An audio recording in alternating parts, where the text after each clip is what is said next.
Welcome back, everybody, to another episode of the Flesh and Blood and Bone podcast. I am filmmaker Kyra Gardner, and I am here with my dad, special effects makeup artist Tony Gardner. And I am Tony Gardner. That's Tony Gardner. And today we are here to talk about the 1991 movie Addams Family.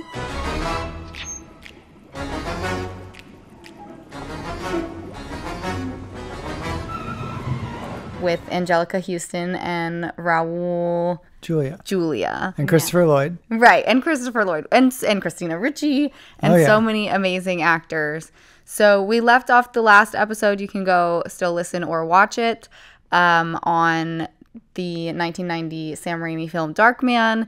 And now it is 1991 in my dad's career, and he works on this movie. Do you remember what happened for you to be able to work on this wonderful masterpiece? Do you remember anything? Yeah, it's been a while, but it was Chuck Comiskey, actually, the visual effects supervisor, who approached us and needed some stuff for the film. And the list of what we ended up building ended up being a lot longer by the time the show was over than the beginning. We came in on the very beginning stages of the script, so some things were sort of presented with a bit of a disclaimer. Oh, that things would change. That things could change, yeah, but there were some things that they needed to get started on right away, so they wanted to get us going. So they kind of brought you on a little bit earlier on the bigger pieces that they had? Yeah, we normally we normally start in earlier than most anybody else, department-wise. On a good day. Yeah, when people know that there's stuff to be done and it takes time to make it, then they will give us the time if they are wise. Yes. And Chuck Comiskey is very wise. Now, had he seen something of yours that he was like, oh my God, I have to have this guy? I don't remember how we met. I don't know if it was on this or something else, but it was Chuck, and then there was another visual effects, Alan Monroe, was the other visual effects guy, and they started talking to us about the props and the visual effects related stuff because the makeup side of it was already being handled by other people through the makeup department proper. So we kind of came in the side door to talk to them about like the house clock in the beginning and stuff like that. David Miller had already been hired to do Thing because that was a very specific character. Dave Miller's focus was on that, and then a couple other people were on board to help with some of the other makeup effects like Grandma and that kind of stuff. Yeah, so there's a lot going on. Yeah, so we kind of had overlap, and then once we started getting further into things and wanted to do stuff that, or needed to do stuff that fell into the makeup department category more, then Kevin Haney came over from the makeup department, and he would do the application for us.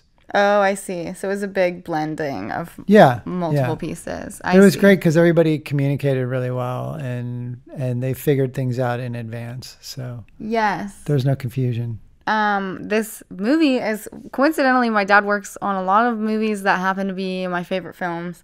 And this one is one of them, and it's giving Tim Burton vibes, and that's because the writer also wrote Edward Scissorhands and Nightmare on Elm Street, Nightmare Before Christmas, and things like that. And the director was a cinematographer. He worked for the Barry Sonnenfeld. He worked for the Coen brothers and had a great visual style, and you see it all throughout the movie. Yeah, it's pretty great. It's so cool. So and the production designer and the costume designer were married, and they were very much in sync in regards to the overall aesthetic. So everything just looks really cool. And that's really cool. Because Barry is a cinematographer, I mean, he was really into the lighting. Yeah, it looks beautiful. I mean, yeah, we're going to get into that because obviously when you think of lighting in the Addams Family, you think of that amazing eye light on Morticia Addams. Yeah. And I have so many questions about that. But we can just start chronologically throughout the film and discuss what my dad did working on it. If for the people that are watching this, though, do you want to explain why you look the way you do? Yes, for those of you who are not watching this podcast and just listening, I am dressed as a dragon.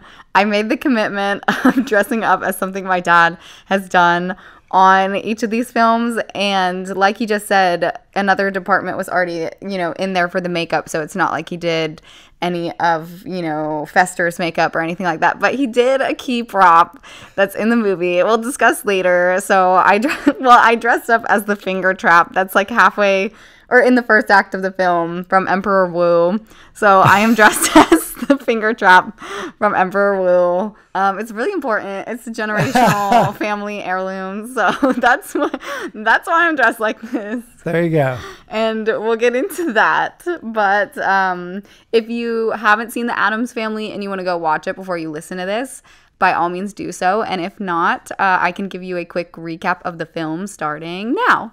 To skip the recap, fast forward to around 11 minutes. After its title sequence, the Addams Family opens on a clock showing all the Addams Family characters and that it's 9 in the morning. Out comes Thing, a disembodied hand that's one of the members of the Addams Family. Thing rushes down the hall and discovers a lamenting Gomez Addams in the doorway of his lost brother of 25 years, Fester Addams. We establish the rest of the Addams Family consisting of Wednesday, Pugsley, Lurch, and the beautiful Morticia Addams, who has the most loving and morbid relationship with Gomez. Gomez's lawyer, Tully, arrives at the house with his wife, Margaret. Tully's there to try and get more money that he owes to loan shark and con artist Abigail Craven. Margaret is there to collect an item for an upcoming charity auction. Tully enters and he and Gomez have a playful fencing duel where Gomez gets the upper hand. Tully asks about starting a tribute fund to Fester, but Gomez won't discuss new business till the next quarter and exits through a hidden passageway in the library to get the current money owed. Meanwhile, Grandmama and Thing help Morticia find an item for the auction, a finger trap from the court of Emperor Wu. Tully arrives with the DeBlooms back at the office where Abigail has been waiting for him with her adopted son Gordon. They shake him up for the money that he doesn't have. Tully notices that Gordon looks oddly like Fester and suggests dressing up Gordon to pose as Fester to find the hidden vault of treasure within the Addams home. They all agree. Later that night, Tully and Margaret attend a seance held by the Addams family in an attempt to contact Fester's spirit. Gordon arrives dressed like Fester, and Abigail poses as a German psychiatrist named Dr. Pindenschloss. She tells the family that she found Fester lost in the Bermuda Triangle. Gomez is over the moon to have his brother back and takes him to the vault to watch home videos. There, Gordon learns that Fester and Gomez had their falling out after Gomez was jealous of Fester's success with women, particularly conjoined twins Flora and Fauna. While chatting, Gomez grows a little suspicious at Gordon's inability to recall their shared childhood. At the charity auction, Morticia and Gomez get in a bidding war over their own finger trap, and it quickly becomes sexual. On the ride home, Gordon gets the trap stuck on his fingers and asks how to get it off, which sets Gomez off in a toy train wielding tirade when they get home. He takes his frustration out on the toy trains, mentioning that Fester had that exact trap stuck on his fingers for 2 years prior. Morticia strolls with Fester through the cemetery and warns him of how much the Addams care about family and what happens to those who cross them. Fearing the family's onto their con, Dr. Pindenschloss pays a visit and blames these events on displacement, which calms the family's nerves. While she speaks with the parents, Gordon notices Wednesday and Pugsley rehearsing a sword duel for a play. He notices they aren't quite hitting each other in the right arteries and has fun teaching the children about blood and explosives for their play. Dr. Pindenschloss notices Gordon having fun and reminds him who his real family and mother is, and tells him they need to use that time the family is at the play to try and break into the vault. Gordon sadly tells the children he can no longer go see them that night. The family arrives at the school, and Gordon surprises Wednesday and Pugsley backstage with a new blood rig. The two kids duel on stage in a ridiculously bloody battle that sprays all over the audience. The audience is mortified, meanwhile the Addams family cheers the kids on. Meanwhile, at the house, Dr. Pindenschloss gets attacked by vines and winds up in a cocoon in the house the next morning. Lurch lets her out, and she tells the family that Fester needs to leave very soon. Gordon tells her that he doesn't want to leave, but she doesn't care. Morticia and Gomez decide to throw a going-away party for Fester with all their friends and family, including Cousin It. Dr. Pindenschloss decides to once again use this as a chance to break into the vault, which Wednesday overhears her discussing with Gordon. He chases her, but she escapes, running into the cemetery. Gordon is then greeted by Gomez to perform the traditional dance, the mamushka, which he oddly knows. Tully learns from Flora and Fauna that Fester is the oldest brother and the executor of the Addams' estate, so technically he owns the entire property. During the party, Tully goes to the Addams' neighbor, Judge Womack,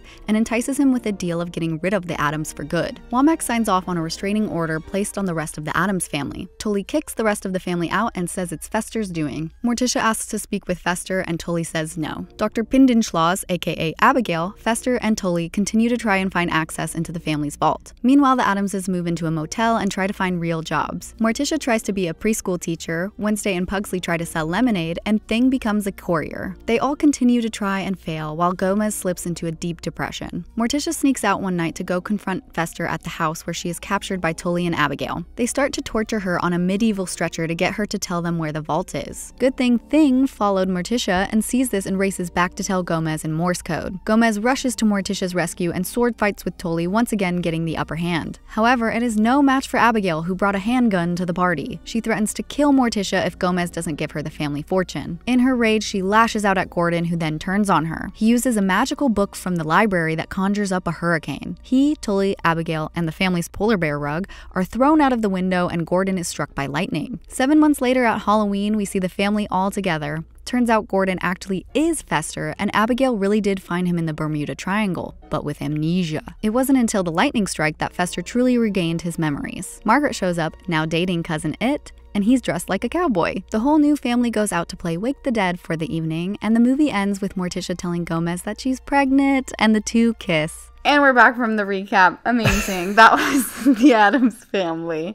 Now, going chronologically through the film, I have a list of things that my dad has done, but this is actually very exciting to talk about. After the opening of the film, when it's the Christmas carolers, that they basically pour a bucket of something, I assume like acid or something, onto these Christmas carolers from the top of their roof.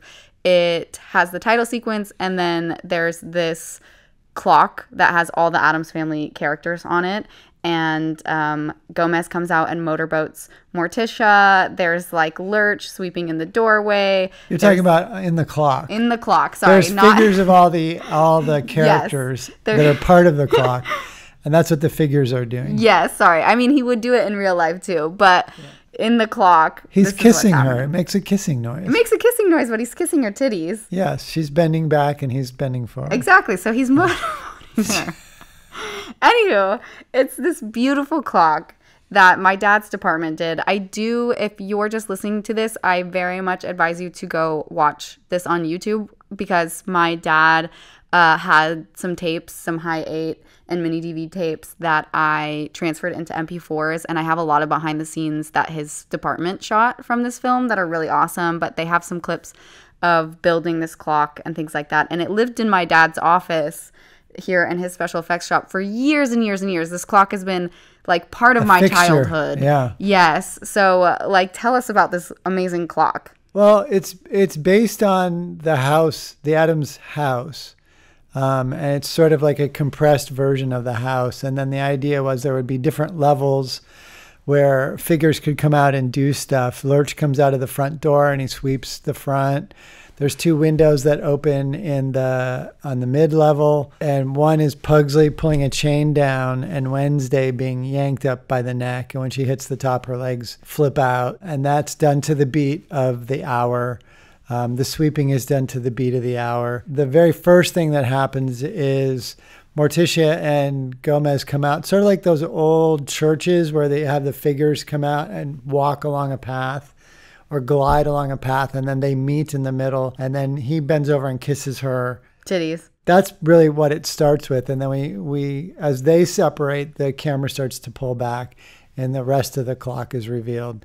And then there's an attic section, and Grandma's up there, and she's cranking on basically like a fog machine. And it was set up so that it would blow puffs of smoke. Oh, I see it. And you can kind of see it a little bit. It actually really worked. This is the days pre-visual we would add whatever amount of smoke we want in the end. Later. Digitally, yeah.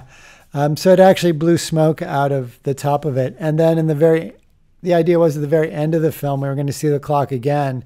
And then there's another window that opens on mid-level, and Fester's inside it with a light bulb in his mouth, and it lights up to the beat. And the plan originally was that would be the ending because Fester's been integrated into the family. and now he's part of the clock as well. So it was built with all that, and we just didn't operate that for this opening scene. Oh, so he's secretly there behind the door. Yeah. I see. It just didn't open. Because I actually think I saw that in one of the behind-the-scenes tapes with somebody with an Uncle Fester, and I was like, figure? What is that? Yeah. Yeah. And the idea was then the clock reveals the time of day. It reveals all the characters in a more benign image. And then that also gives Thing sort of like a foundation to jump off of and start towards camera, and then he's introduced. It was really like Chuck Comiskey and was just really smart with how they filmed the stuff. It wasn't like a big, huge, elaborate setup. I mean, Chris Hart was the person who played Thing, and Dave Miller's crew would do the stump on his hand. A prosthetic stump? Yeah, and then his real arm would be in a green screen sleeve. Then they had a shopping cart with the front and the back removed, and Chris would lay in that. I don't remember if it was green or not. It didn't really matter. But Chris would lay in that, and they would just push the shopping cart down the hall, and Chris would make it look like the character had weight, and he was galloping or running or whatever. He's amazing, that hand act. I mean, he's an actor, but his hand. And he's a magician. I mean, he does sleight of hand. So he was really good in regards to like hand performance. He's a hand performer. So like when they went to do Wednesday, they did the same thing. They looked for somebody that was into magic. Yes, the TV show on Netflix. Yeah. Yes, I think that's current. Yes, that I watched it with my dad, and we both, we're talking about Thing, and I think that guy is also really good at that performance. And he was found locally. That's pretty awesome. Regardless, it is a beautiful clock, and it's probably still existing somewhere today. I hope so. There was a lot of people that worked on it besides just the figure finishing. John Blake did most of the figures, and Scott Malkus painted most of them. Cool. And then Jim Belahovic did all the miniature work. I had worked with him over at Doug Beswick Productions on Evil Dead 2, and we did the Queen Alien and the Power Loader together. And Jim was in charge of the Power Loader miniature pieces. Queen Alien, are you talking about aliens? Yeah. You just said Evil Dead 2. Well, he worked on the miniature house in Evil Dead 2, and he worked on the Power Loader in Aliens. Oh, okay. Just to clarify for those folks at home, those are both movies that my dad did work on. Yeah, for Doug Beswick Productions. Yes. And Jim is just a model maker and a prop builder that he's just amazing. And he would build like sheets of roofing tile, and he would build the body of the house clock in wood. And then he molded all these sheets of roofing tiles, and then he would pull a urethane copy, and before it set up and got hard, he'd pull it while it was still soft, and then he'd lay it on the house and then cut the edges, and he would shape the stuff up in no time. I mean, he just had all these really cool techniques. And Jim Eusterman came on board and helped him with a lot of it. But we molded all of that so we could make the house clock out of a thin fiberglass shell so we could fit all the mechanics in it. Oh, right. And then Dave Pennicus figured out how to make it all work, and then had everything actually on a control board. And he would just flip a switch to make each individual character do their thing. So he had to kind of like time it out to make it look like it was clock gears. Oh, it was all doing like it. Individual. Yeah. That's cool. So it was a fun thing because we hadn't done anything like that before. Yeah, it's a big prop. I mean, and also it's basically the first shot of the movie. Yeah. So the clock is the very first thing of yours in this film. Well, first of all, our very first shot of Morticia, I might as well just ask while we're here. She has this amazing eye light on her. Yeah. The entire movie. Did you get to, I mean, obviously because she's in scenes with things that you have in this movie. How did they do that all the time? They were just, well, like the first time you see her, she's in bed and she's laying down. And it's dark.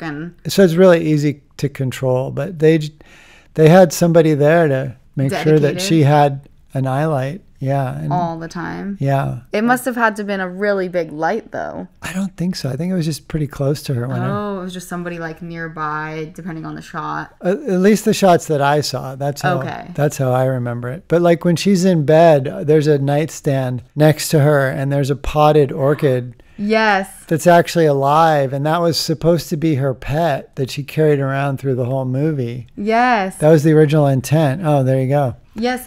I had seen this behind the scenes footage of this orchid that you guys had created. And in all the BTS that I looked at, I was like, where the heck is this plant? I don't remember this plant from the movie. And it wasn't until I rewatched it again yesterday that I finally saw it for the first time. It makes its appearance in her bedroom, and then later when they get kicked out of the house, she's carrying it, but it doesn't have that much screen time. Right. It was supposed to be more integrated into what they were doing, and then it just got put off to the side a bit more. But it was an orchid that could sort of like bend around. The top of it could bend around like a snake, and the flower could open and close like a mouth, and then it has these two long arms that can kind of fold up and or like roll up, so it could react to like either sunlight or to being fed or anything like that. She was supposed to feed it at one point, so it's all self-contained. All the mechanics, Eric Fiedler did all the mechanics for it, and they're all inside the pot. So you could carry it around. It was fully functional. It was all radio control. It's like Little Shop of Horrors, except an orchid. Yeah, and then a guy named Bruce Fuller sculpted it and did the paint job. And the paint job alone is just so elaborate. It's a shame we didn't get to see more of it. But in the sequel, we got to build multiples of them. But same sort of thing. You don't really... It's not really utilized as much as it could be. I mean, regardless, the small details of things like that really shape the film anyhow. But it is true, if there's so much work in animatronics and something, you'd want to use it. But. You'd hope to use it more. But I get it if it doesn't serve the story. Then. Of course. And after this orchid, Tully comes over to talk about the finances, and he gets bitten by this polar bear rug. Oh, right. Yeah. And that's also you guys. Yeah. And... the set was built off the floor, and it's basically the head's a hand puppet. Oh. And we're just puppeteering this animatronic head. And I think it was Bill Sturgeon did the animatronics. And I'm assuming he probably did the main puppeteering under the floor as well. Jim McPherson sculpted the head. And then we had to make the fur body and then flock the head and like blend it all together. So it was a legitimate rug that you would go roll out on the floor and then... guard with your life so nobody actually kicked the head, since it was very expensive. Yeah. That's probably the most expensive polar bear rug. It is. I think it was more expensive than a real polar bear rug. Which hopefully people aren't getting real polar bear rugs because they're endangered. So was this whole set raised like the whole entry and that area was, and I think in part because they had to go through a wall, and there were a couple other things that they had to deal with. There's a lot of really cool set pieces. Yeah. So that makes sense now that I think about it. But I guess it coincidentally helped you guys do your job. Yeah, it was great. And then they just patched the hole after we shot that day. And we just shot that for one day. And, you're always above it most of the rest of the movie, so you never see the floor, so it didn't really matter. Is most of the house a stage that was like a set that was in a stage, or was any of the house actually real at any point? No, they built a facade of the front for real out on some cliff somewhere and shot like the opening part and some establishing shots for this film, and spent like well over $1 million just on the facade. Whoa. And so when the sequel came along, they're like, can you build a miniature? But the miniature that we built for the sequel was like still like 17 feet tall. Yeah. But they're like, it costs like a tenth of what the real one was. Yes, I guess I did get a little ahead of myself in the fact that when Tully and his wife walk up, they are walking up to the house, but that is all built. That's all not yours. Yeah, that's all the real house. And then they have a car, a really cool old green Packard in front of it. And in the sequel, we got to build a miniature of the car to help establish scale. Oh, so which was fun. I have all these photos of my dad standing in front of this giant miniature of the Addams family house, but those are all from Addams Family Values, correct? Yeah. That makes sense, actually, because he's holding my baby brother. Well, he was a baby at the time. He's older than me in some of the photos, and he was born in 92. So this actually I had to do math, apparently, and I didn't. Well, he was born in 91. But just kidding. Yeah, I totally know how old you are, Austin. Anywho, okay, so that's all a facade. I mean, it all plays so well. Yeah, and then when they're in the greenhouse and they're playing chess, Chris Hart... Gomez and Thing. Yeah, Chris Hart is through the tabletop, obviously, just very straightforward. But there's a lot of like fake vines and weird rose bushes that we built in there, like just really thick vines, just to establish that this one rose bush was really old and had a lot of mass to it because later it comes into play later, and it had to be mechanical, and we had to have the vines at least a certain thickness so we could add mechanics to them. That makes sense. And also it helps fill the room of like deadness of how Morticia just cuts the roses off and throws them away. Yes, which is so funny. Well, it's a beautiful facade of the house, and I think your miniature is great. So there's no miniatures in this first one then? I think when because there's a few there's like a tornado interior, and I think like somebody built like some miniatures for the interior. Okay. And but that was it. There weren't any. They got the idea from this for the sequel to build the miniature for the second one. Smart. Which one do you think was more cost effective? The second one. The miniatures? Yeah. Because all they had to build was the front door for them to stand in front of. Right, to connect, the two pieces. Yeah. Nowadays you just have the model. You do it in digital CGI and just place that be on in the frame. In front of a green screen, and that'd be the end of it. And then everybody gets to go home. No, except the VFX artists who die. And then now we get to the part where Morticia is searching for something to find for the charity auction, and she comes on the finger trap that I am dressed up as. That was a gift from the court of Emperor Wu, I believe. So tell me about this prop that you guys made. It was really straightforward. They just wanted like a tube with a dragon head on each end of it that looked like sort of braided metal down the length of the tube. Oh my gosh, that's perfect because my hair is braided right now, so I knew. And then each dragon head, the lower jaw is hinged and it clips.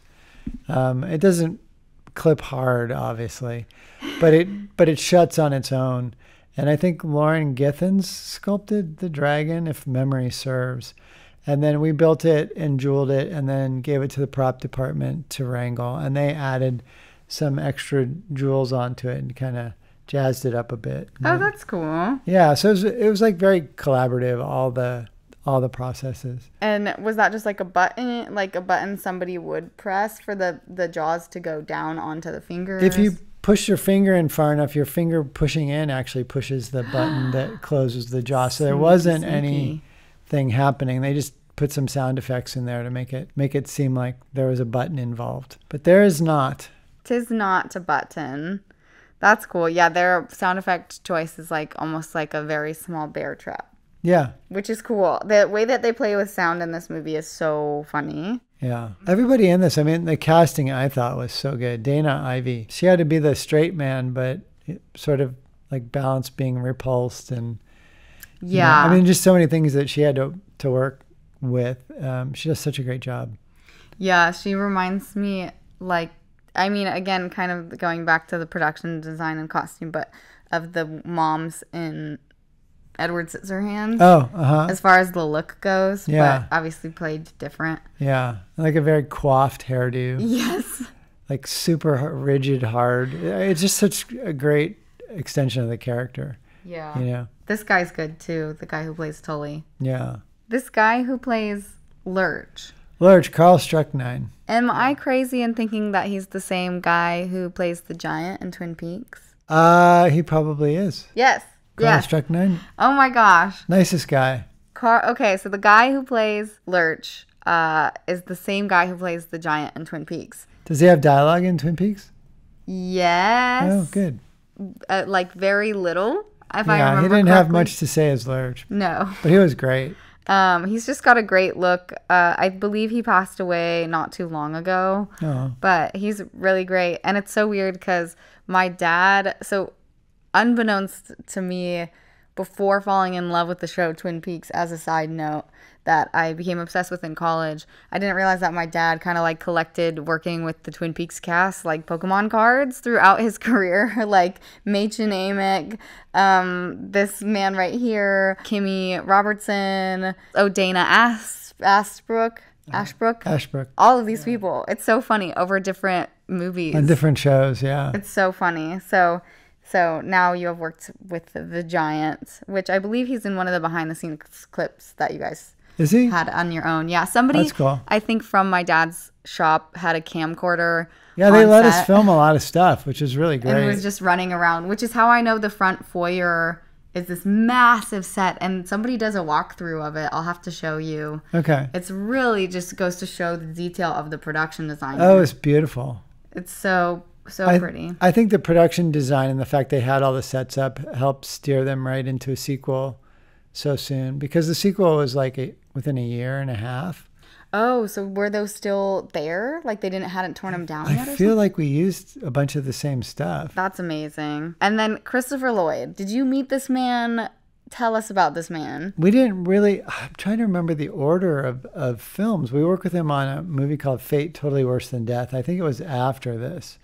I think this is where we met him, actually. Okay. But very nice and super professional, very quiet. Really? Yeah, but just like the kindest, gentlest person. And he had this crazy costume with all this padding, and, you know, he had to like sort of like scrunch down and make his neck disappear. He was totally into it, and everybody in the makeup department really loved him. Aww. So it was nice to hear. Yeah, he's so good in everything he steps onto. Yeah. The woman who plays Dr. Pindenschloss, I'm dyslexic. Pinderschloss? Yes, Pinderschloss. She used to bug me as a child because she's really good at her part. Exactly. She was good at making me hate her. Yeah, she plays it well. Because I'm like, what is this accent? Who is this lady? But it's so funny. And it's just like, it's the same. I mean, I don't know. Joan Cusack in the sequel as Debbie. I mean, it's this. You got to be the villain, but you also have to keep it in a world that's a family film, so to speak. Yeah. And it's a delicate balance. Yeah, it's fun to watch them work. Christina Ricci. This is baby Christina Ricci. Yeah, I think she was 10 on the first one. I think she was 11 when we had a life caster for Addams Family Values, and I think she was 11 when we did that. So I think she was 10 when we did this one. Obviously, you know, a great kid actor as well as actress. And then they had sort of like an open casting call, I remember, for Pugsley to try and find somebody that would work well with her, balance out aesthetically as well as performance. Oh, cool. And voice. Jimmy Workman came in, and I don't think he had done much before that I was aware of, at least, and was such a perfect fit for it. Yeah, he, looking back at it, is not that he has a lot to do, but when he does, it's just like these subtle little cute things. And he does a great job. And I think some of his brothers or sisters were performers as well. So Fat Clocks. Yeah. Oh my gosh, this train scene though. Oh, the train scene's pretty great because at one point you cut inside the train and there's a little man in there for like no apparent reason. And it's Barry Sonnenfeld, the director. I was going to ask you that today. When I rewatched that, I died of just how hilarious and unhinged it is that they go inside the film. And I was like, the train. And I was like, that has to be a cameo. Yeah. I'm so glad that I know now. Yeah. It's great to see. And none of us were expecting it. So did they shoot that? Like, did you know, or was that like a nice after the fact thing that you guys discovered? We weren't there when they shot that. So we didn't see it till, we saw the edited film. Yeah, it's pretty great. But that whole scene is a really good example of the use of sound, both in how they're narrating what's going on and how the sound's building. And it's just, they just build the tension so nicely. It's so great. And all the shots, I mean, you can tell he's a cinematographer because he's shooting it as if it was a real train on this, mini model set. Yeah. And I just love that it's shaking the actual house, but it's a small train. Yeah. It's so funny. Also, it cuts to the grandmama, and she's cooking, and she's reading a book that says Grey's Anatomy. Oh. But it's like an anatomy book. It's so funny. It's just filled with like really great gags throughout. There he is. There's Barry. They kind of look at each other, and then that's the end of it.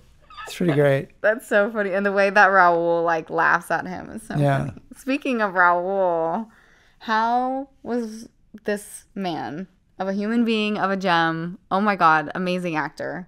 He was fantastic. Everybody was genuinely invested in the film and wanted to be a part of it and really liked the script and the people involved. I mean, that's why everybody came back for a sequel. Yeah.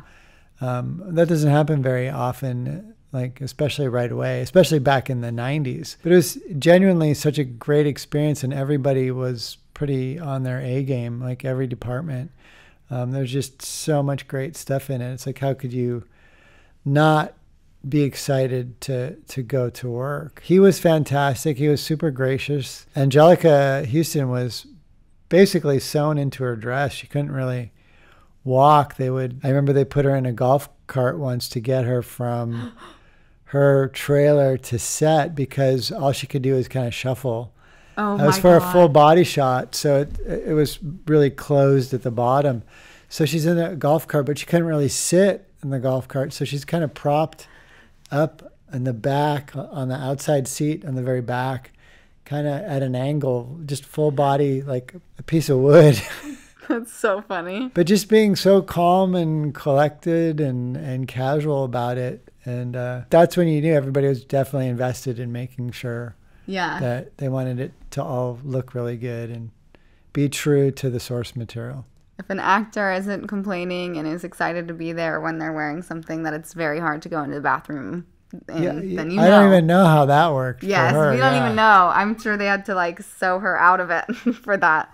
That's intense. And she just like is so ethereal in every shot. I mean, it's so, everybody's so good at what they're showing up to do. You're absolutely right. And like, did you guys, I mean, obviously SFX is brought on way earlier, and those that are smart, you know, really have SFX on one of the first people that they're bringing on if it's an SFX heavy film. But do you remember there being like a lot of pre-pro? Did that also lend itself to the end product being so wonderful? Oh, for sure. I mean, there was a lot of planning that went down, and, you know, drawings and storyboards and designs, and things were approved, and they made sure everything matched the proper aesthetic. There were layers to it, and everybody cared about what they were doing. So beautiful. Oh, okay. And then we get to this huge part that I'm so excited. I know I've heard so much about that my dad has shared with me throughout my existence, but Fester is helping at one point when he's kind of connecting with who he was before he got amnesia. He sees that Wednesday and Pugsley are rehearsing this Shakespeare scene for a play. And then he's like, no, this is where your arteries are. This is where you would stab. And so when they go to the school play, that's really over the top, this rig that he built for them. And in reality, my dad's team built that rig. So that whole bloody scene is you guys. It was a combination of us and the special effects team proper. So we figured out how to do all the cuts on the body and how they would spray, and built the nozzles and the rigs that attached to the characters under their wardrobe that would spray the blood. Okay. And then we tested the pressure and figured all that out. And then when we got to set, that's a different union. Oh, I see. So special effects, then we had to make sure what we built had a connector that was compatible with their rig. I see. And then they, under the stage floor, had literally 55-gallon bloods of drums.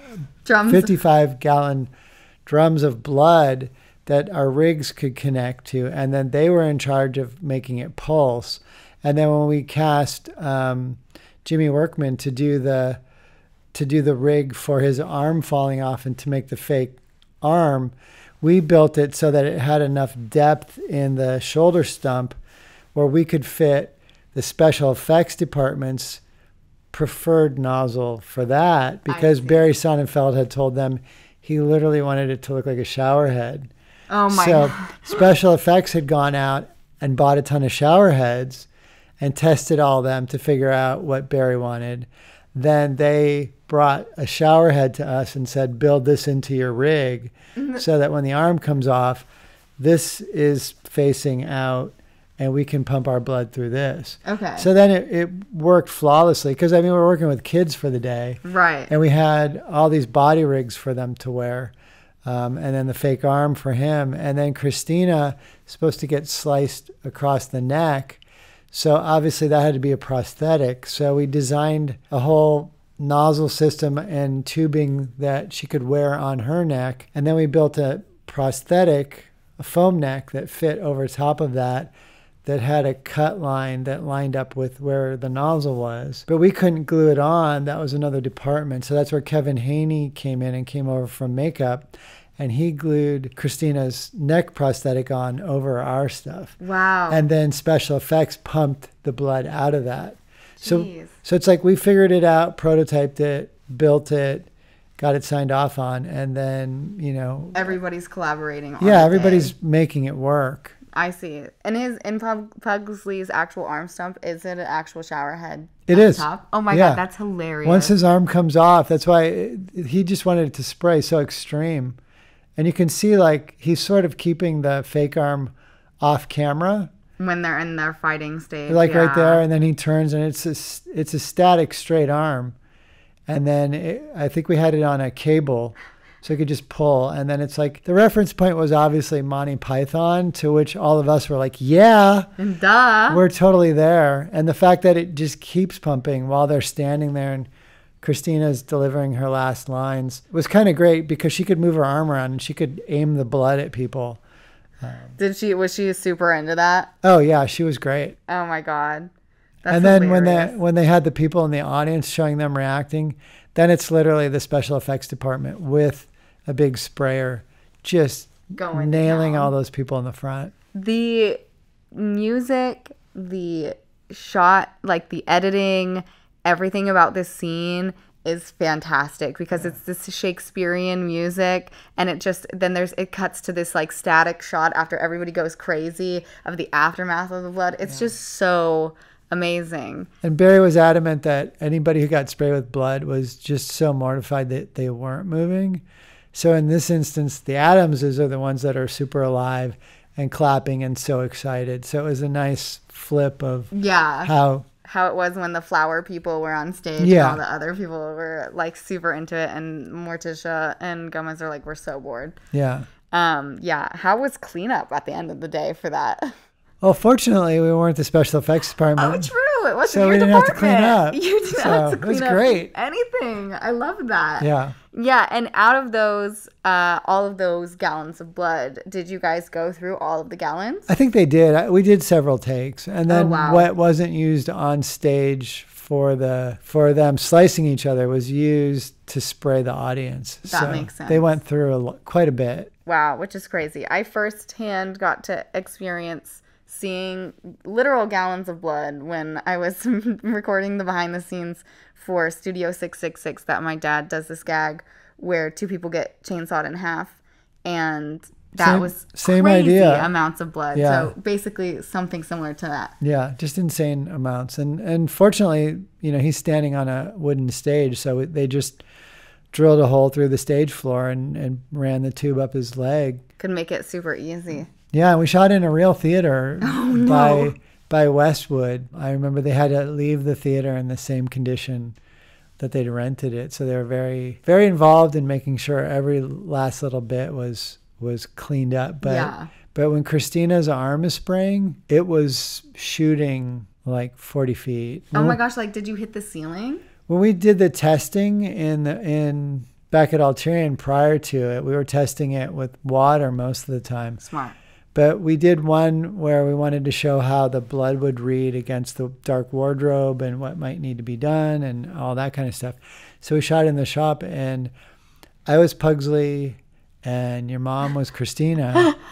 And we used food coloring in the water so that it would read more. And we did spray the ceiling in the shop. Oh my God. And had red dripping down. So you'd come in like the next morning and there'd be little pools of red on the floor because it was still dripping off the ceiling like overnight.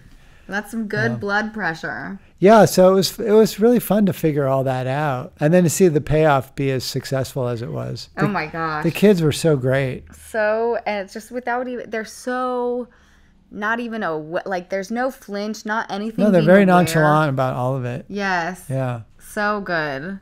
Such a cool scene. Yeah, when I decided that I was going to dress up as the finger trap upon watching the movie again, I was like, oh, I could have dressed up as a bloody, pirated Shakespearean Christina Ricci, but... Or Wednesday. You live and you learn. But you didn't do her makeup, so... Okay. But you did keep up with the blood rig. You see what I'm doing here, John? I got to have some connection. Okay. But that is to say that, but that goes out the window when we do Addams Family Values, because I'm definitely dressing up as Fester with his love apron on. And my dad didn't do that. So anyhow, that's crazy. That's a lot of cleanup of blood. I'm so curious if anybody's listening to this and was on that set. Please let us know how long it took you. Yeah, go watch this on YouTube and put it in the comments. Yes, yes. Let us know. Please let us know. If you or a loved one had to spend hours cleaning blood on the Addams family, please call us. And then we get to this party that they are throwing for Fester, the Addamses.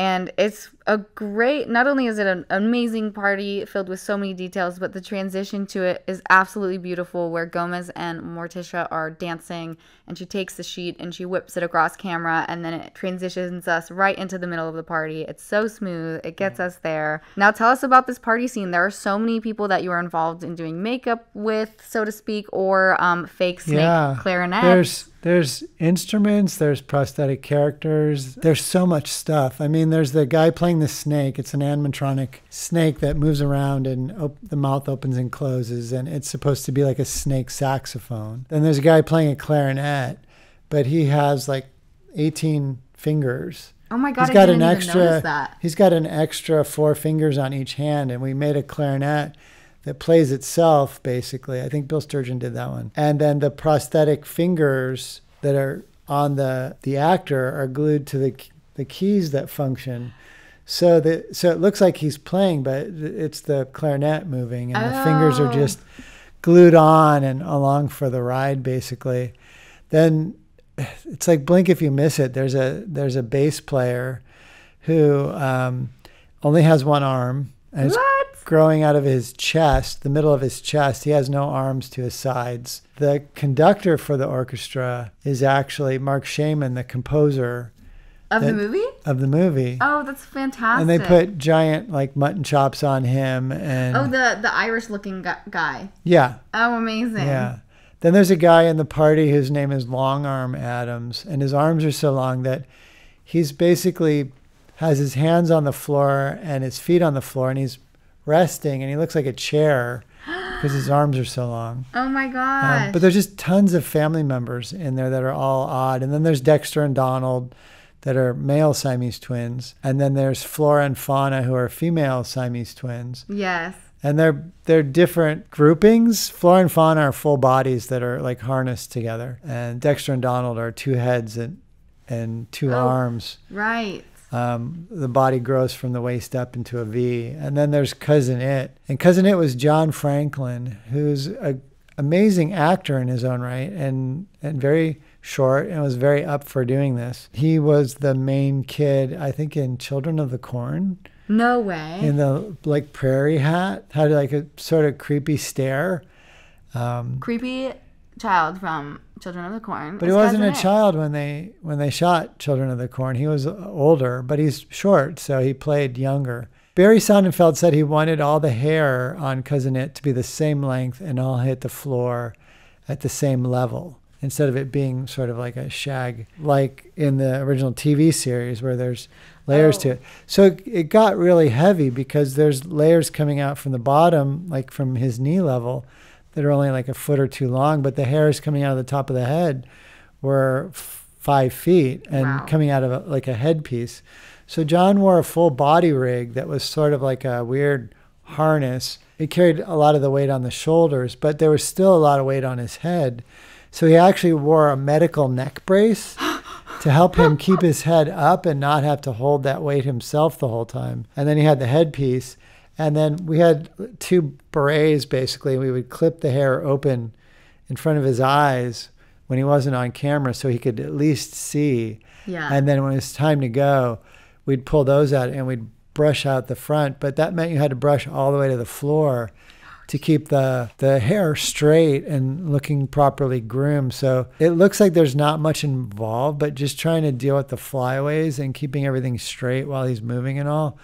That was Vance Hartwell's character, and Vance was spending a lot of time with a horse brush and horse grooming spray in order to grooming spray instead of hairspray? It kept the stuff down and kept it from like kinking when John would turn like left or right. I see. It worked really well. Would it get hot in there for the actor? Yeah. Yeah. Because it's layers of fabric, then layers of hair, and then it's closed when he's actually performing. Yeah. But he did the voice as well, and I think he did all that on set. He really like projected his way through all that hair. That's really cool.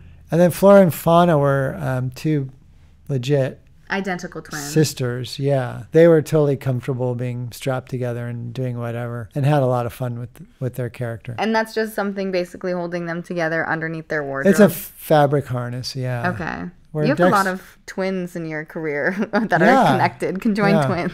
We do. It's a reoccurring theme. Was this the first one you had done? I think so. Oh, wow. Yeah. Manifested. Yeah. Also, did you feel like, you know, there are all these little details in this party scene of characters or props that are so beautiful that, again, blink and you'll miss it? Yeah, it's fleeting. But it all adds to the production value. Absolutely. It's all texture that helps make their world really cool. And were you able to use any of those same things? I think the two guy twins, you know, they make an appearance in the sequel where it's the bachelor party, and the cake. So were you happy that you were able to bring them back? Yeah, it's funny because they stored everything that we did, including the bear rug and all that. And then when it was time to do the sequel, they couldn't find the bear rug out of Paramount's own storage. So they wrote it out of the script rather than spend any money to remake it. But where is this bear rug? No idea. Still missing to this day? Yeah, no one knows. No one knows. Rude. Yeah. But, you know, they were very, you know, like, we're going to hang on to this stuff and reuse it because it adds so much value to the show. And then in that instance, they couldn't. So they just wrote it out. I see. Well, this whole dance thing? Yes, the mamushka. They rehearsed quite a bit. And the thing that I thought was the most amazing, I didn't realize that when you do swords and they have to spark. Oh, yeah. That they're actually electrified. And I mean, this is all pre-CG kind of this is stuff. Legit. So, yeah, they're causing an electrical discharge for real whenever they do that. What does that mean? The sword is like on a cable or something? Yeah. Really? Yeah, it's like if you're starting a battery and you put the two ends together. Yeah. And it sparks. Wow. Same thing. One guy's holding one end and the other actor's holding the sword that has the other end. So it's like, don't touch the metal. The metal only touches the other sword. So it's like they really had to rehearse to make sure that everybody was comfortable with what they have to do. So what you're saying is this, in reality, those are just real life lightsabers that they are battling with. In this. Yeah. And then they had stunt doubles, of course. And then when they spark, it's a shot of them. I see Christopher Lloyd's face. So they were really doing some of it. Yeah. That's intense. Yeah. Whoa. They did a great job. They rehearsed till they felt comfortable and they signed off on it. And of course. They did an awesome job. But it was just for those couple shots where they touch. Right. Not the whole time. No. Did you get to watch a lot of this mamushka happening in real time? Yeah, because we were doing all the party guests. Right. So we were there. We had a whole army of people there for those days. And the whole ballroom was built on a soundstage off Melrose. Yes. And Hollywood Studios. Yeah. Yes, because I have a behind the scenes shot. Oh, really? Of the building, Hollywood Studios. And that's great. This girl, so there was the long arm man is in some of the behind the scenes, and the Donald man and Lurch is in the behind the scenes and Cousin It, but also this woman who's in the ballroom scene. She plays one of the tambourines. She has these blonde braids. This woman, she seemed really nice. She like hung out for a minute. They were all cool. I mean, everybody was made up to look so freaky. Yeah. And then we're all just hanging out on set and just having a really good time. And they all got to, a lot of them were professional dancers and stuff too. So. Oh, wow. They were having a good time. Like the lady with the candle and stuff like that. They had some ballerinas and really mixed it up and made it really interesting. And I see it potentially. Is that a little person? Yeah. Yeah. Mm-hmm. It's what a great, They wanted all shapes and sizes. They wanted everybody to be represented. And they really did. Even conjoined twins. Everybody's there. Yeah. People who have hair that grow from the top of their head to the floor. They're there too. Yeah, that mamushka is very cool. I'm trying to see if I spot anything in the background of yours. So if you look at the orchestra. Yes, let's look at the orchestra. You have to look to the back row for the bass player. Oh my goodness, I've never noticed that. Because the bass player only has one arm, so his arm is the left arm, and it's playing the top of the bass. Mm-hmm. And Thing is playing the bottom. Oh my God. And Dave Miller besides the prosthetic ones that he had made for Chris Hart to wear, Dave Miller also built some mechanical ones and some prop ones and some posable ones. And this was one of the mechanical ones. And I think it was mounted to the base. I think the cables for it went through it. But if you look at the clarinet player in the front row, yes, he's got 2 rows of fingers. Oh, we had to build the clarinet too in order to stretch out the keys so that we could make all the fingers fit somewhere. All these little details. I love that thing makes an appearance. In this shot where Fester now has the, quote unquote, sword down his throat, you can see the 2 twins that my dad Oh yeah, there's Dexter and Donald in the background. Yes. And to the left there, that's Long Arm Addams. Oh my gosh. So they are there. We get to see them. They're all there. And it just came down to, how things were framed and used. Oh, wow. And you do get to see Long-Armed Addams. Oh, he raises his arms at the end of the Mamushka. I never noticed that. Wow, we got him in there. That's hilarious. So cool. I had never noticed that before. It's, you know what? I think maybe they just do such a good job of establishing their own world. You see things like that and you're not even questioning it. Yeah. Which is doing its job well. Also, the camera is always moving. The camera adds life to all the scenes too. Yeah. And because the camera's moving, the people are come and go faster.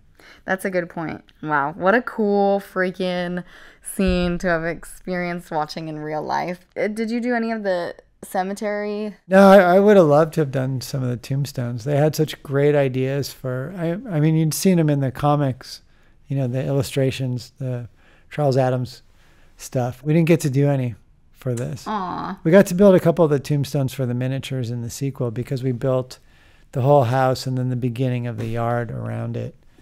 So they had us do some stuff for scale, like we built the car and we built the tombstones. Which we will have a conversation about all of that when we get to Addams Family Values for sure. Oh, we have the... Does the vine attack the lady in this one? Oh, yes, it does. We got ahead of ourselves as well, bringing it back to all of the dead vines in the garden area where Morticia is cutting the roses off. When Fester ends up going to the play to support the children and give them the blood rig, Dr. Pindenschloss, Dr. P, is trying to get into the house, and the vines come from under the house, and they grab her. Yeah. And Lurch discovers her the next day in this vine cocoon. And the whole vine cocoon was pre-made as a, basically like a sleeping bag, like a brown sleeping bag with vines sewn to it that this actress could get into and out of fairly comfortably. So it didn't take a lot of time to wrap her up. We had mechanical vines where the first couple feet of the vine were just posed metal armature and only the last 2 feet wrapped up, and we had done the blob and done tentacles. Absolutely, you were the same way. So we literally used blob tentacles and turned them into. Oh my gosh! Did you just repaint them?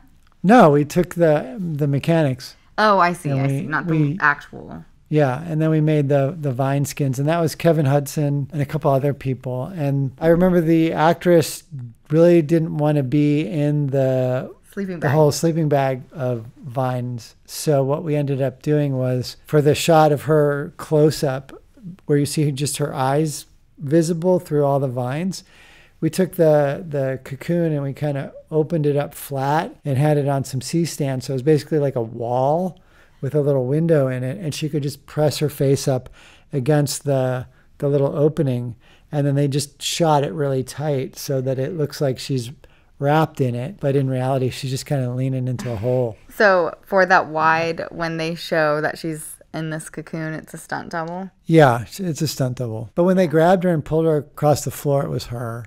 Yes. She was totally up for that. I think the whole claustrophobia vibe of, zipped up into this thing. Plus it's, it has weight to it, obviously. All the vines were polyfoam. Not up for that. She said, no way. I'm scared of Santa Claus. I am claustrophobic. Oh my gosh, this bit about the Girl Scout cookies, just as my dad had nothing to do with this scene, but it's such a great. Good scene. Yeah. She's like, are those real and lemons? The girl that plays the Girl Scout is in the sequel. Yeah, I thought it was great that she came back and was still just as antagonistic. Oh my God, yeah, she's worse. Yeah, it was fantastic. It's so good. It makes that rivalry deeper. It's a deep cut, And the editing too, just the timing of the dialogue and everything. I mean, comedy is so much timing, and it's really down to the editor to figure out how long can I stretch this versus compress this to make the money shot. Right. But the kids were so good. They had so much to work with. Yeah. Oh my God. I love when he calls in the lady about like the voodoo people, and she's like, please stop calling us. Oh, there's a whole scene too, I think, where Thing works in a mail room. Yes. In order to try and help them make ends meet. And Chuck Comiskey, the VFX supervisor, actually storyboarded that scene, and then he directed that whole scene. He did such a great job. And Dave Miller ended up building a wagon that was radio controlled that had a Thing puppet on the end of it that was hard mounted to it, and it had wires in it, and mechanically the two fingers could go back and forth, so whatever speed you pushed it at, the fingers kind of matched the pacing. So that's a puppet basically for that. It's not the guy on the shopping cart. Okay, because I was like, that's too good. Yeah, and then Chuck would speed it up sometimes to make it look a little more manic than its maximum speed. Well, he's a working girl. They had so much fun with it. It's such a great, like, when I was watching that, I was like, this probably took them an entire day to shoot. There's so much. Yeah, that was all Chuck, just second unit by himself. Oh my gosh. Well, that's great. Job. Yeah. When Morticia goes to talk to Fester and she's taken hostage in a sense, and Thing discovers that she's there, and she goes back to tell Gomez, or Thing goes back to tell Gomez what's happened, and he's signing really fast, and Gomez is like, stop, I hate when you stutter. It's so good. So good. And then eventually when Raul Julia gets to the house and Gomez and Morticia, he sees her all like in this contraption getting tortured, and he's so turned on. It's so good. She's like, later. I think it was, I don't know if it was Barry who said it, but he said, someone said the goal is to make it look like they're always ready to have sex. They accomplished that goal, let me tell you. Every scene. Yeah. But not in a way that's like tacky or anything. It's like a classy wanting to tear each other apart in every scene. Their chemistry is so freaking phenomenal, those two actors. I'm surprised they didn't get married in real life. Eventually, the bear rug does make a reappearance when Fester chooses... The hurricane book? The hurricane book. Yes, the bear rug gets swept up in the hurricane. Just goes flying through the air. Did somebody just like whip it around on a green screen? I think we had it flat on green, and then they just filmed it and moved it in camera. And then it just goes out the window. And that's like as far as I think your gags until we get to the aftermath after it's 7 months later. And then it comes to the house, and he is now dating Tully's ex-wife, and he comes in a cowboy outfit for Halloween. Yes. Yeah. And then she's like, everybody's just asking where he got his costume. It's like 2 pieces of clothing. Yeah, the belt, we were like, how do we make the belt stay? How did you make anything stay? How did you do that? We had to sew like the little hooks into the foundation of the fursuit, and then hang the belt off of that over top of the hair. He really wasn't going to the bathroom after that. No, he was pretty locked in. Yeah. A lot of being locked into your outfits in this movie. He and Morticia. You can really get an idea of the length of his hair when he's sitting on the couch and it's a wide. And that had to stay groomed tight to his body, and the belt actually helped us in that instance. Oh, that's cool. Pretty great. And John got to sit, which was pretty great for him. Yes. And I think that's as far as the ending goes. They go play Wake the Dead, and I don't remember. I think the last shot, they could have very well cut back to the clock and then Fester's in it, because the ending shot is Gomez and Morticia, I think, kissing on the porch. Yeah, I thought that was a better ending. I guess, but it's a full circle moment.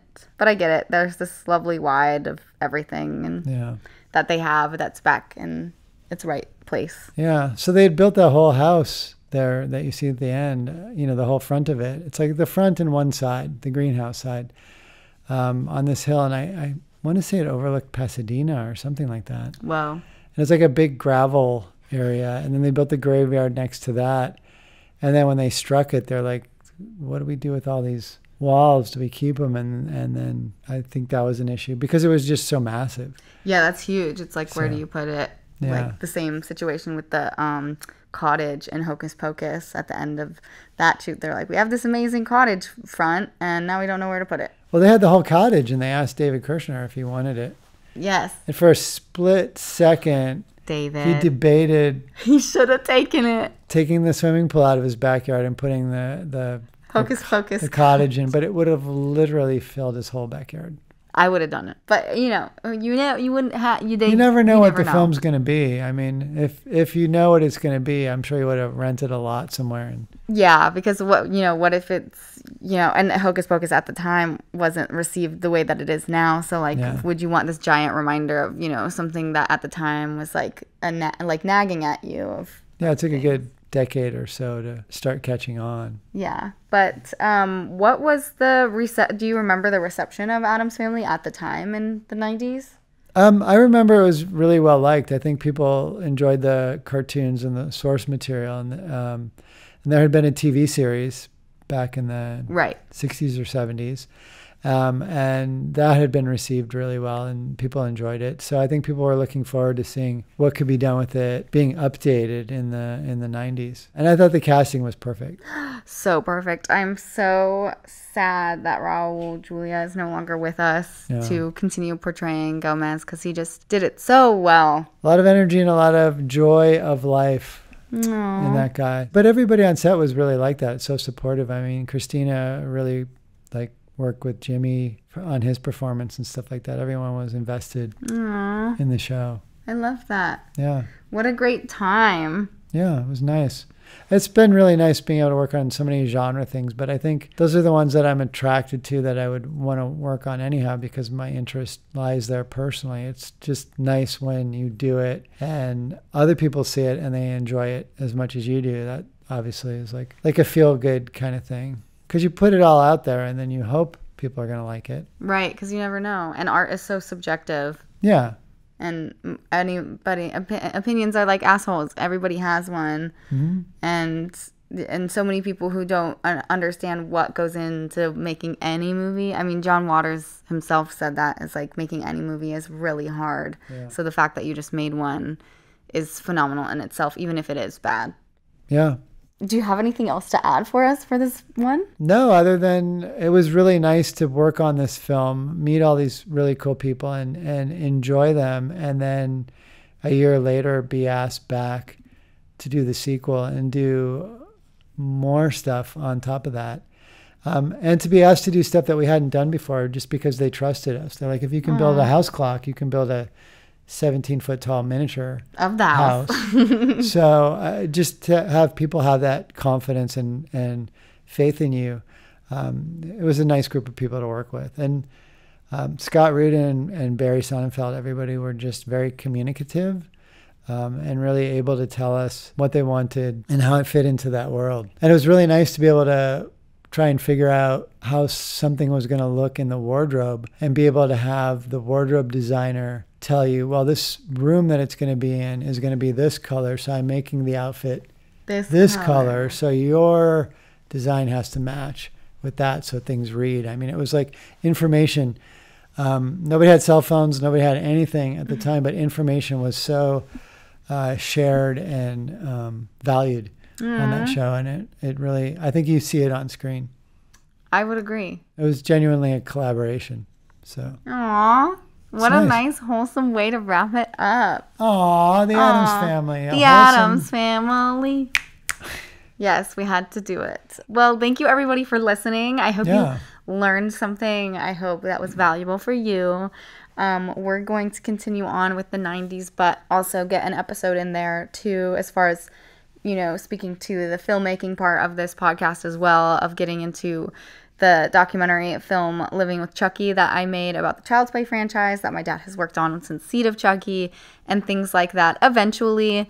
But as we continue on, I think next is like Sleepwalkers and Mom and Dad Save the Earth and things like that. And then we'll be back for Addams Family Values, which will be nice. And then there are all these lovely nuggets that my dad has from shows that he worked on that weren't his shop Alterian, but he was on that set and learned something great or did something great, but it wasn't his shop. So we might have little episodes called Flesh Wounds that are shorter, little bite-sized audio bits that where he can just talk about a few things that he did that wasn't his whole department, but just a little few things that he did, like on Evil Dead 2 and things like that might be fun and interesting because it's you've worked on so many. And maybe we can get some of those people to come on and talk about what they actually did. Yeah, which is my goal, as well as to get other filmmakers, special effects artists, and independent filmmakers as well in the horror genre as well. So